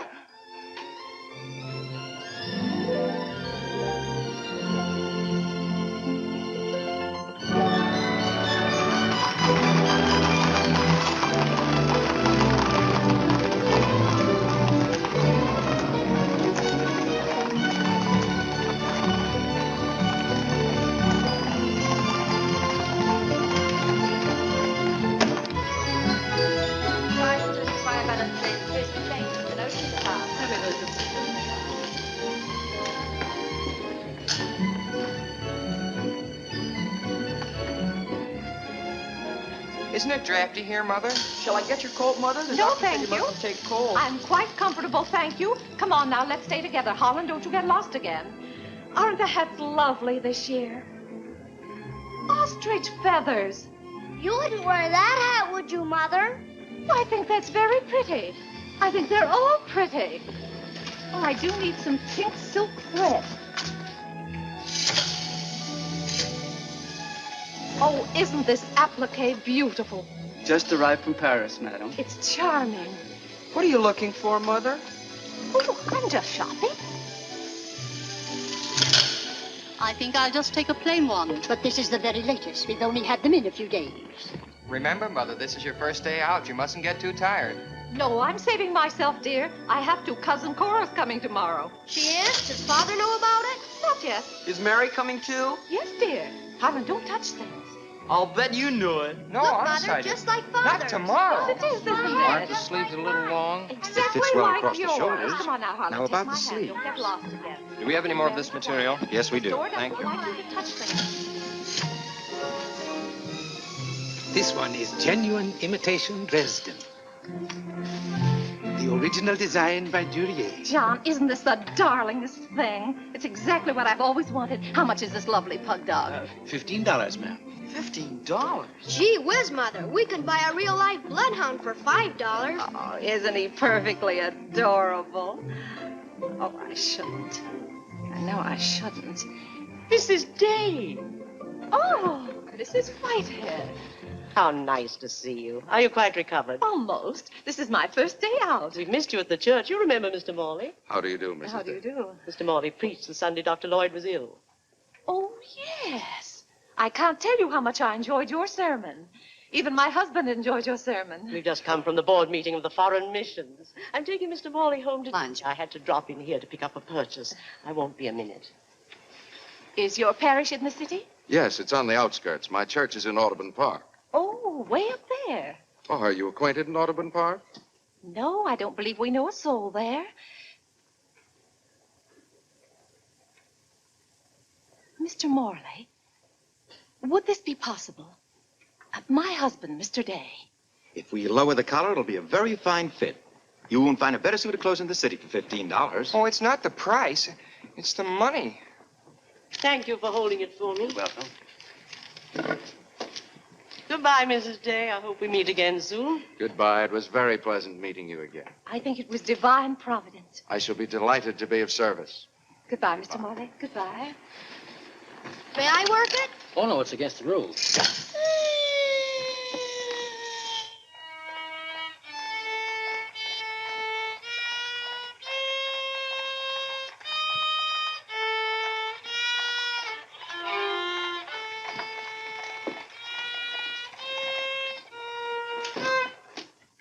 Hello.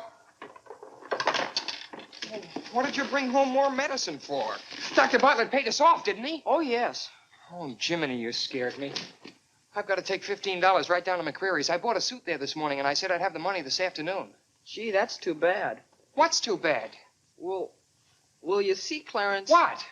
Dr. Bartlett paid us off in medicine. Oh, Gad! Well, he thanked us, too, for our services to mankind. But my suit, I've got to have it tomorrow. And besides, they're making the alterations. I've got to have $15. Maybe you could offer them 15 bottles of medicine. Oh, they wouldn't take it. McCreary's don't sell medicine.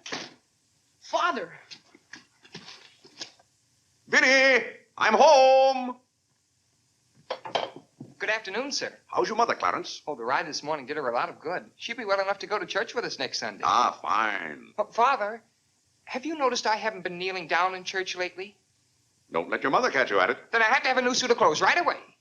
That doesn't make sense. But I can't do anything in your clothes that you wouldn't do. Well, if my old clothes make you behave yourself, I don't think you ought to wear anything else. Oh, no, you're you and I'm me. I want to be myself. I mean, suppose I should want to kneel down in front of a girl. Why, in heaven's name, should you want to do a thing like that? Well, I've got to propose to a girl sometime. Clarence. Well, not right away, but for $15 I can get a good suit of clothes. Clarence, you're beginning to talk as crazy as you... Hello, Vinny. You feeling better today, huh? Much better, thank you, Claire. You don't have to hurry home from the office every day like this. With business the way it is, there's no use going to the office at all. Yes, you do look better, Vinny. What did you do today? Well, I got a carriage and took the boys for a ride, and we stopped in at McCreary's. And, oh, Claire, I've the most wonderful news for you. Who do you think I met? Mr. Morley. Morley? Never heard of him. Remember that nice young minister who substituted for Dr. Lloyd one Sunday? Oh, yes. Bright young fellow. Preached a good, sensible sermon. Short one, too. Ought to be more ministers like him. Well, Claire, his parish is in Audubon Park. You know, way up above Harlem. Nobody knows you up there. You'll be perfectly safe. Safe? Vinny, what the devil are you talking about? I've gone all over everything with Mr. Morley, and he's agreed to baptize you. Oh, he has. The young whippersnapper. Very nice of him. We can go up there any morning. We don't even have to make an appointment. Who said I was going to be baptized at all? Why, Claire, you did. Now, Vinny.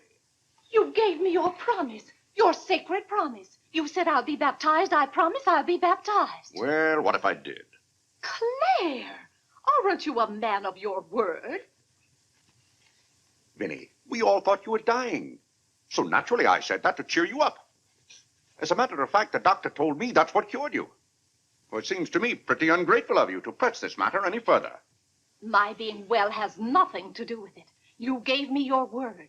You gave the Lord your word. And you're going to march yourself up to Mr. Morley's church some morning before you go to the office and be christened. If you think for 1 minute... What in the name of heaven is that? If you think I'm going to let you add the sin of breaking your solemn and sacred promise... I demand to know what that repulsive object is. It's perfectly plain what it is. It's a pug dog. What is it doing in this house? I wanted it and I bought it. You spent good money for that? Claire, don't try to change the subject. How much did you pay for that atrocity? I didn't pay anything for it. I charged it. Charged it? I might have known. How much was it? $15. $15? For that eyesore? Don't you call this lovely work of art an eyesore? It will look beautiful sitting on a red cushion by the fireplace in the living room. If that sits in the living room, I won't. Furthermore, I don't even want it in the same house with me. Get it out of here. Claire, you're not going to get out of this room until you set a date for your baptism. I'll tell you one thing. I'll never be baptized as long as that hideous monstrosity is in this house. All right. All right. Clarence. That pug dog goes back this afternoon, and he's christened first thing in the morning. You heard him, didn't you, Clarence? You heard him say that he'd be baptized as soon as I got this pug dog out of the house. You hurry right back to McCreary's with it, and be sure they credit us with $15. Oh, Mother, while we were at McCreary's, I happened to see a suit I'd like very much, and the suit was only $15. Well, Clarence, I'm afraid your suit will have to wait until after I get your father christened. Well, no, I meant that since the suit cost just the same as the pug dog, if I exchanged the pug dog for the suit... Why, yes. Then the suit wouldn't cost your father anything. Why, how bright of you, Clarence, to think of that. I'd better start right away before McCreary's closes. Yes. Now, let's see. If we're going to take your father all the way to Audubon Park... Clarence, on your way back, you stop at the livery stable and tell them to have a cab here at 8 o'clock tomorrow morning. Mother, a cab? Do you think you ought to? We can't walk all the way to Audubon Park. But you know what a cab does to Father. This is a very important occasion. All right. Get one of their best cabs, the kind they use at funerals. Well, those cost $2 an hour, and if Father gets mad... Well, if your father starts to argue in the morning, you remember. Oh, he agreed to it. We both heard him.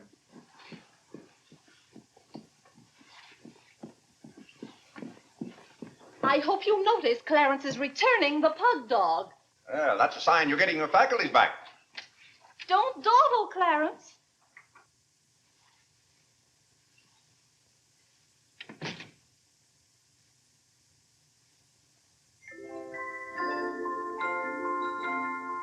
Come to me, sweet Marie, not because your face is fair, dear to see. Vinny, it's good to hear you singing again.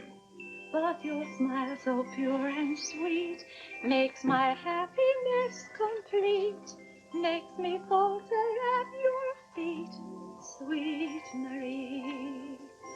Oh, on the way uptown, I stopped in at Tiffany's and bought you a little something. Thought you might like it. Claire!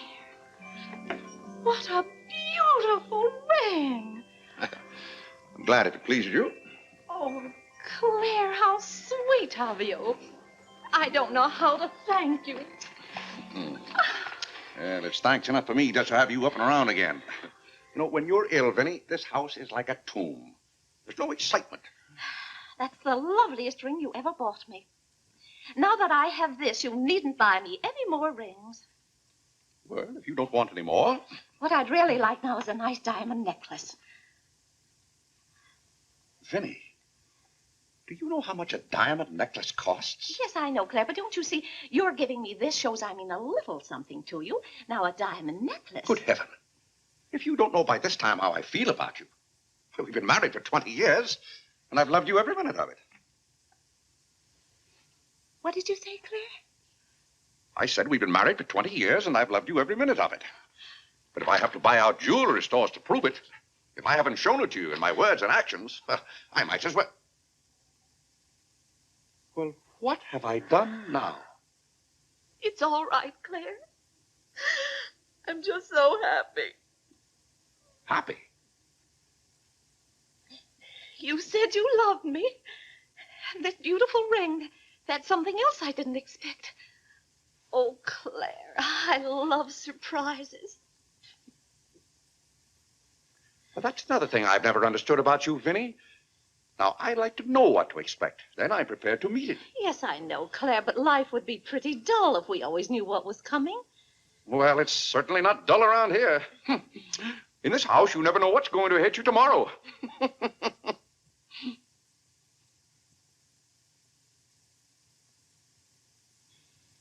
Every daisy in the dell knows my secret, knows it well, and yet I dare not tell thee, sweet Marie, sweet Marie, Sweet Marie, come to me,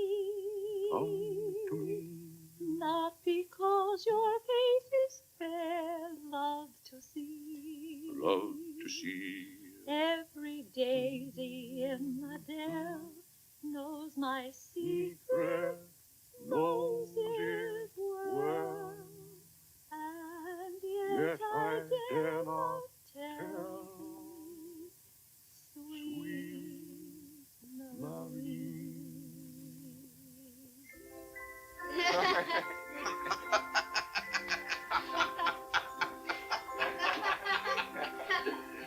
Well, then, Harlan, the very... Who are you? What's your name? Margaret, sir. Can't be Margaret. We've got one Margaret in the house. At home, they call me Maggie, sir. All right, Maggie. If her name's Margaret, that's a good sign. Maybe she'll stay a while. Do you know, boys, your mother used to be just the same about cooks as she is about maids. Never could keep them, for some reason. Well, one day about 14 years ago. Yes, it was right after you were born, John. My, you were a homely baby.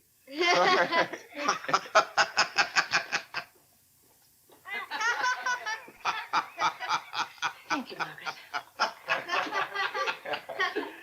Good morning, boys. Good morning, Good morning, Mother. Good morning, Claire. Morning, Vinny. Why, you look as though you were dressed for a wedding. Do I, dear? Yes. Have a good night? Yes, thank you, Claire. Sit down, Vinny. Sit down, boys. Oh, thank you, Clarence. Well, seems to me everyone's all dressed up this morning. What's on the program for this fine day? Well, this afternoon, May Lewis's mother is giving a party for everyone in May's dancing class. Harlan's going to that. I don't want to go, Mama. Harlan, don't you want to go to a party and get ice cream and cake? May Lewis always tries to kiss me. When you get a little older, you won't object to girls wanting to kiss you. Will he, Clarence?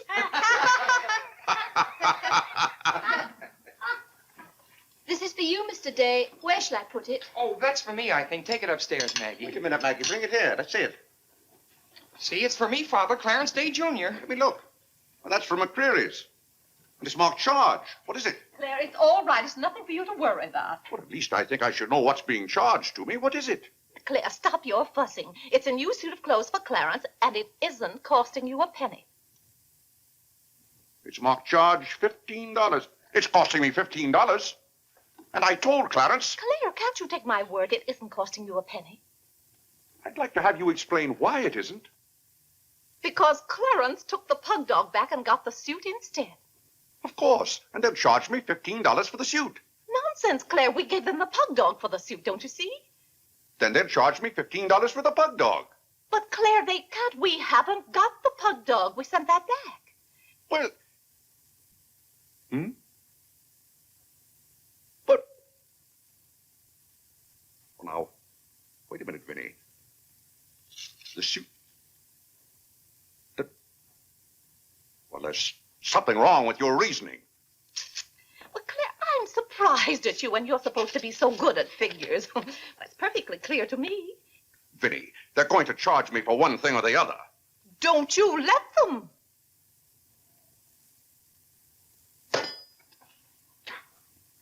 Well, McCreary's aren't giving away suits and they aren't giving away pug dogs. Why, it should be clear to a child that if Clarence sent the pug dog back, they... What? I will not have that botanical freak in this room. John, have you been going around this town selling medicine? Yes, Mother. Dog medicine? No, Mother, not dog medicine. This letter from Mrs. Sprague says you sold her a bottle of this medicine and that her little boy gave some of it to their dog and it killed him. Now she wants $10 from us for a new dog. Here, let me see that letter. Well, he shouldn't have given it to a dog. It's for humans. Why, it's Bartlett's beneficent balm made from a secret formula. Have you been going around among our friends and neighbors selling some patent nostrum? But it's good medicine, Father. I can prove that by Mother. Vinny, what do you know about this? Well, nothing, Claire. But I'm sure John didn't. No, I mean that day Mother was... That's enough. You're going to every house where you sold a bottle of that concoction and buy it all back. But it's $1 a bottle. I don't care how much it is. Here, I'll give you the money now.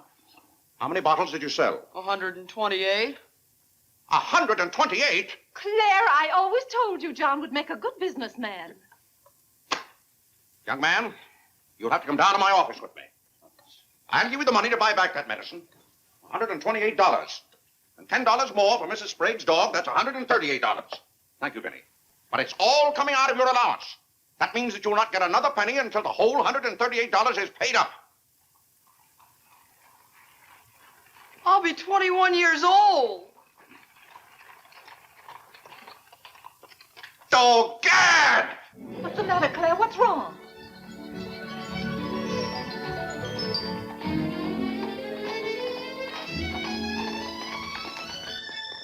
Those gypsies are back. Don't anyone answer the door. They're moving in on us again, bag and baggage. I won't have it, I tell you. I won't have it. Now, Claire. Don't let them in. Claire, hush up. They'll hear you. Tell them to get back in that cab and drive right on to Ohio. As if we could turn our own relatives away. But they're extravagant enough to take cabs when horse cars run right by our door. And now you be quiet and behave yourself. John, come help with the baggage. Why do they always have to pounce on us without any warning?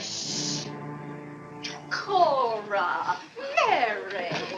Well, it's so good to have you back again. How are you, Vinny? We've been so worried about you. Oh, I'm fine now. Did you have fun in Springfield? Yes, Was it? John. My, you're still growing. Thank you, Cousin John, Cora. go get the baggage. There's Hello. Whitney. How are you, darling? Fine, thank you. And little Harlan. Hello. Have you been a good boy? No. Claire, the girls are here. Cousin Claire, here we are again. My, it's so nice to be back. How do you do, Mr. Day? How do you do? Come and sit down and have some breakfast with us. Oh, we had breakfast at the depot. Well, we practically finished ours. I haven't finished my breakfast. Well, then sit down, Claire.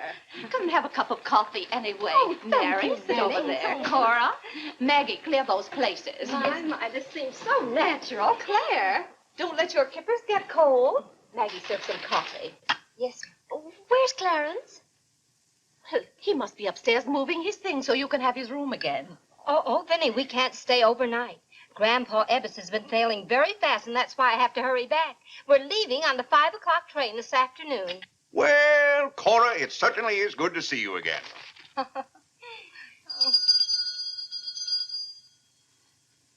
Well, who can that be?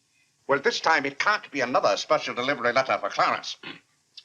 While you were in Springfield, our postman was kept pretty busy. It's the cab, ma'am. Cab? What cab? The cab that's to take us to Audubon Park. Oh, who's going to Audubon Park? We all are. Cora, the most wonderful thing has happened. Claire is going to be baptized this morning. Vinny, what are you saying? I'm saying you're going to be baptized this morning. I am not going to be baptized this morning or any other morning. You promised yesterday that as soon as I sent that pug dog back, you'd be baptized. I never said anything remotely like that. Clarence was right there and heard you. That's why I ordered the cab. The cab. Vinny, you send that right back. I'll do nothing of the kind. I'm going to see that you go to heaven. I can't go to heaven in a cab. Well, you can start in a cab. I'm not sure they'll ever let you into heaven, but I know they won't unless you're baptized. They can't keep me out of heaven on a technicality. Claire, stop quibbling. You may as well face it. You've got to make your peace with God. Until you stirred him up, I had no trouble with God. Harlan, Whitney, come get your Sunday hats. Clarence, John. Yes, Mother? Hurry, we're ready to go. Oh, my prayer book. Harlan, come let me fix your tie. Vinny, are you mad? Was it your plan that my own children should witness this indignity? Why, Claire, they'll be proud of you. I suppose Harlan is to be my godfather. Vinny, I won't go through with this thing. That's final. Well, Claire, dear, if you feel that way about it. I do. Then we won't take the children with us. I'm not talking about the children. I'm ready, Mother. Oh, John. Vinny, I haven't time for anything like that this morning. I've got to take John down to my office with me and give him the money to buy back that dog medicine. But it wasn't dog medicine, sir. Young man, we're starting downtown this minute. You'll do no such thing. You gave me your sacred promise that day I almost died. Yes, and she would have died if we hadn't given her some of that medicine. That proves it's good medicine. You gave your mother some of that dog medicine? John, you didn't. Yes, we did, Mother. We put some in your tea that morning. Oh, John. Do you realize you might have killed your mother? You did kill Mrs. Sprague's dog. John, I'll have to give considerable thought as to how you're to be punished for this. But Claire... No, Vinny. When I think of that day, why, we might have lost you. You're all right now, thank heaven. But what I went through that afternoon, the way I felt, I'll never forget it. You've forgotten it already. What do you mean? That was the day you gave me your sacred promise. Yes, but I wouldn't have given you my promise if I hadn't thought you were dying, and you wouldn't have almost died if John hadn't given you that dog medicine. Don't you see? Well, the whole thing is illegal. Suppose I had died. It wouldn't make any difference to you. You don't care whether we meet in heaven or not. You don't care whether you ever see me and the children again. Now, Vinny, you're not being fair to me. It's all right, Claire. If you don't love us enough, there's nothing we can do about it. But that has nothing to do with it. I love my family as much as any man. All my life, I struggled and worked just to... Gad, there's that cab.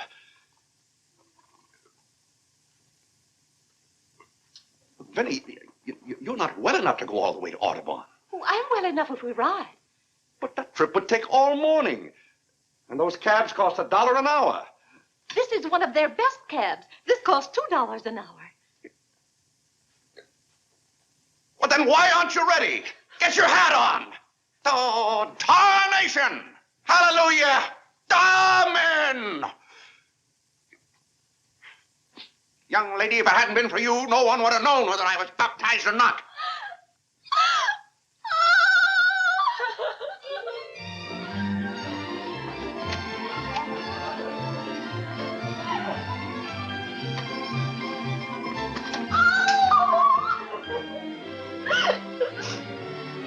Oh, Gad! Good morning, Mr. Day. You're going to the office? No. I'm going to be baptized.